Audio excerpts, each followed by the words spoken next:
What's up, KG? Napansin mo ba? Kahit anong coin, kahit anong narrative, pare-pareho ang sinasabi ng crypto Twitter. Bullish lahat, genius lahat, pero pag bumagsak, biglang tatahimik. So tanong, inform ka ba o na-brainwash ka lang? Pag-usapan natin. Let's go! Alam mo, isa sa pinakadelikadong bagay sa crypto, hindi scam, hindi rug pull, kundi yung feeling na ang dami mong alam pero pare-pareho lang pala kayo ng source. Crypto Twitter. Oo. Yung timeline na puno ng charts, alpha threads, 100x gems. Mukhang informative, pero sa totoo lang, isa siyang echo chamber. At kung hindi mo naiintindihan to, malaking chance na hindi ka nag-iisip. Sumasabay ka lang. So ngayon, pag-usapan natin, bakit ang crypto Twitter nagiging echo chamber? At paano ka nito niloloko without you realizing it? Ano pa talaga ang echo chamber? Simple lang. Ang echo chamber, pare-parehong opinion, paulit-ulit, hanggang maging totoo na siya sa utak mo. Kahit hindi naman talaga. Sample, may nag-post, bullish ako sa coin na to. May nag-retweet, may nag-agree, may gumawa ng thread explaining why.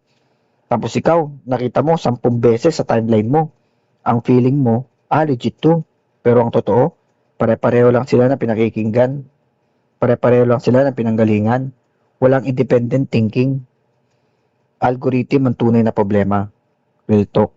Hindi kasalanan agad ng tao. Kasalanan ng algorithm. Pag nag-like ka ng isang crypto post, magpapakita na sa'yo na mas marami pang ganun. Pag bullish lang makikita mo. Pag bearish ka, doom post lang ang makikita mo.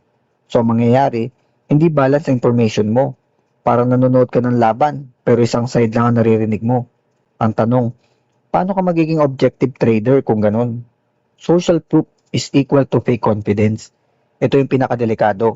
Maraming likes equals feeling mo tama. Maraming followers, feeling mo expert. Pero isipin mo, hindi porket viral, tama na.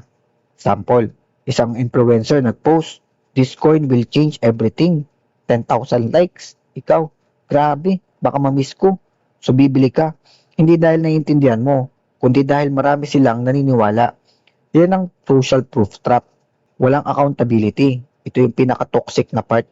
Sa crypto Twitter, pag mali sila, delete tweet, move on, next call ulit. Walang record, walang accountability. Pero ikaw, totoong pera ang ginamit mo. Sample, nag-call sila ng coin. Tumaas ng konti, nag-flex, bumagsak, nanahimik. Ikaw ang naiwan. Ang tanong, sino ang natalo? Incentives. Bakit nila ginagawa to? Hindi lang sila nagkakamali. May dahilan, engagement, clout. Minsan, hidden bugs. Mas hype, mas attention. Mas attention is equal sa mas maraming income sa mga ads, followers, at influence. So kahit hindi sila 100% sure, magpo-post pa rin sila kasi rewarded ang pagiging maingay, hindi pagiging tama. Aminin ko, dati ganito rin ako.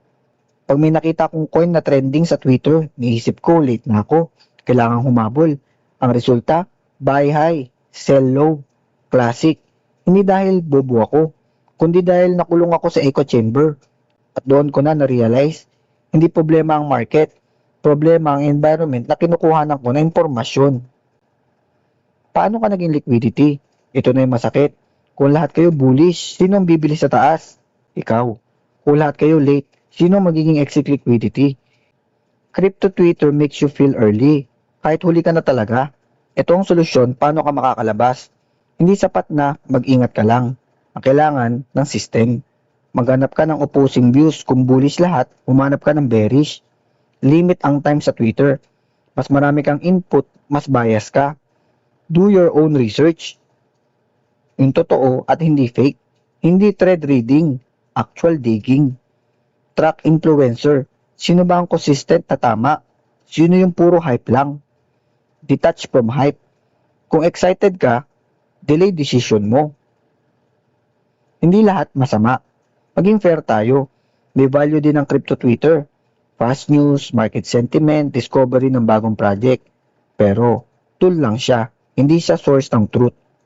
So ngayon, pag nag-scroll ka sa crypto Twitter, tanungin mo muna ang sarili mo. Insights ba to o echo lang? Kasi kung di mo to i-question, magiging part ka lang ng crowd. At sa crypto, ang crowd ang kadalasan talo. Sa susunod na video, pag-uusapan natin kung paano ginagamit ng whales ang echo chamber para manipulahin ang retail. Mas lalalim pa to. Game on!